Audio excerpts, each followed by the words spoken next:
Okay, guys, so I decided to read a portion from my book, Delivered with Grace, available on Amazon. So hardcover and Kindle, if you want. I'll be reading a piece of chapter 2, Physical Opposition. Over the course of pre-K through high school, I've had 11 different bullies. Pre-K, there was a girl who followed me to the bathroom. She said she had something to show me and to peek out under the stall I was in. I'm wondering why she chose to wait until I'm in this tiny human-sized bathroom to discuss anything with me. I peek, and in a flat 2 seconds, she kicks me in my face with her black boots. I'm instantly annoyed, I'm embarrassed, and I can't even remember if I told my teachers or not, but I do remember telling my mom. We met sometime at school while the parents were there, and all I remember was my mom sharing the information with her guardian, maybe her grandma. The girl denied it. The grandma saying she would never do something like that. The stupid stuff you see in movies. I lost my place. Okay. I clutched my tiny imaginary pearls. My pre-K brain was in total disbelief, and I was very discouraged. This lays the foundation of the helplessness I felt throughout the rest of the interactions with bullies down the line. From elementary school through high school, it was the school policy that failed me. There were so many fights and altercations during this phase. In my school, the policy became harder for the victims to be seen as victims. At one phase, you were allowed to fight back as if it was self-defense, and they could prove someone through the first blow. After that, it didn't matter. Everyone involved was in trouble, and I'm in middle school, and at the tail end of PE, I have one more class left.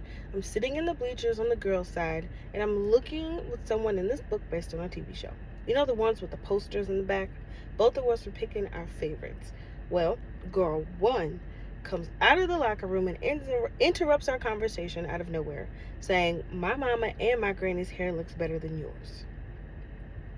The person I'm sitting with and I are confused, and I ask her, where did that come from? Well, girl 2 is walking out of the locker room, and she made this statement, and I overhear her say, "Oh, I know this girl ain't talking about nobody's hair," referring to me. She goes back into the locker room, and girl 1 disappears. I continue the conversation with the person I'm sitting with. Now both girls 1 and 2 come speed walking out of the locker room with 2 more girls, and they start knocking my binders and things onto the floor. One of them has a firm grip on my hair and is pulling it and slapping me. I'm beyond angry because I'm being jumped by 4 people for no reason, and they decided not to mind their business. I can certainly fight back, but remember the school rules at this point. Everyone involved is in trouble, and I was always a good student. I've never been suspended or sent to the principal's office. I barely ever miss school days. I am devastated that these girls are constantly in trouble, and I could prove a point. Just because I'm quiet doesn't mean I'm unable to shut you up. I could defend myself, or I could sit here and take it without being in trouble. I would have to stick to my morals and let God fight for me. People know I'm a good girl. I do not take part in these shenanigans. I decided to just take it.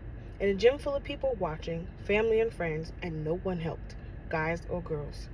What is the point of being good when it gets you absolutely nowhere? I truly felt alone in this world, but at least that was over. Wrong. I went to my last period class, science. I got called to the principal's office. 4 girls that started a fight jumped on me and decided to go to the principal themselves, saying I attacked them. Wet. I get called out of Mr. Anti-Science class. We are all in the office, and they're all on one side of the room, and I'm on the left alone in this glass office that suddenly felt extremely tight. At least so I thought. I'm crying my eyes out, pleading my case, talking through snot and tears.